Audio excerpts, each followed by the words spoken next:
Urban పథకం ద్వారా ఈరోజు కూటమి ప్రభుత్వం గౌరవ టీడీపీ రాష్ట్ర అధ్యక్షులు మరియు గాజువాక శాసనసభ్యులు శ్రీ పల్లా శ్రీనివాసరావు గారి చేతుల మీదుగా మన గాజువాక జీవీఎంసీ జోన్ 6 కార్యాలయంలో హౌసింగ్ డిపార్ట్మెంట్ వారు అదేవిధంగా జీవీఎంసీ వారి ఆధ్వర్యంలో గాజువాక ప్రాంతంలో ఉన్న సుమారు 1350 మందికి ఇళ్ల పట్టాలు మంజూరు చేయడం జరిగింది. ఎవరైతే ఇల్లు కట్టుకోవాలనుకుంటున్నారో వారందరికీ కూడా ఒక్కొక్కరికి 2,50,000 రూపాయలు మంజూరు చేస్తూ ఆ యొక్క పత్రాలన్నీ కూడా స్థానికంగా ఉన్న కార్పొరేటర్లు, కూటమి నాయకులు అందరి ఆధ్వర్యంలో అందరి సమక్షంలో లబ్ధిదారులకు ఇవ్వడం జరిగింది.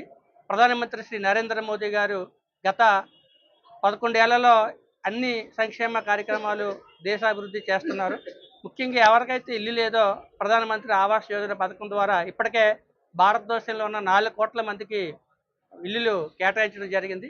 ప్రతి ఇంటికి 2,50,000 రూపాయలు మరి రాయితీ కూడా ఇవ్వడం జరుగుతుంది. సబ్సిడీతో కూడిన రుణాలు ఎవరైనా 10 లక్షలు పెట్టి లోన్ పెట్టి ఇల్లు కట్టుకుంటే అందులో 2,50,000 రూపాయలు సెంట్రల్ గవర్నమెంట్ నుంచి కూటమి ప్రభుత్వం నుంచి ఇవ్వడం జరుగుతుంది.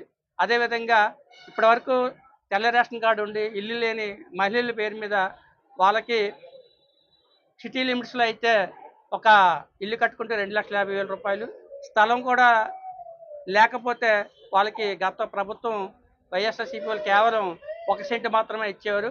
కానీ మన కూటమి ప్రభుత్వం గౌరవ సీఎం గారు, డిప్యూటీ సీఎం గారు, మా రాష్ట్ర అధ్యక్షులు శ్రీ పిఎన్ మాధవ్ గ్రామీణ ప్రాంతాల్లో 3 సెంట్ల స్థలం కేటాయించడం జరుగుతుంది. సొంతంగా స్థలం ఉన్న వాళ్ళకి 2,50,000 రూపాయలు మరి నగదు ప్రోత్సాహం కూడా ఇవ్వడం జరుగుతుంది. కాబట్టి ఈ సబ్సిడీతో ఉన్న రుణాలు పెట్టుకుని అందరూ కూడా ఇల్లు లేని వాళ్ళు అందరూ కూడా మరి సొంత ఇంటి కలను నెరవేర్చుకోవాలని